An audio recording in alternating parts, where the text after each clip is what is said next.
Hello! Today I will tell you about an incredibly useful feature for selecting objects in a photo. No more outlines and curves. SmartMask AI now offers object selection features using neural networks. Just click the Select Subject button and the program will automatically select the most noticeable element in the photo. After selecting, you can remove the background and replace it with something else, or just save the cut-off object. But what if you only need one out of many objects? Let's use the Object Selection tool. With this tool, we can choose the area in which the neural network will search for the objects we need.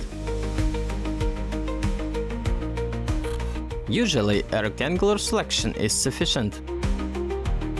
But you can also use a lasso tool if needed. The program will do everything else.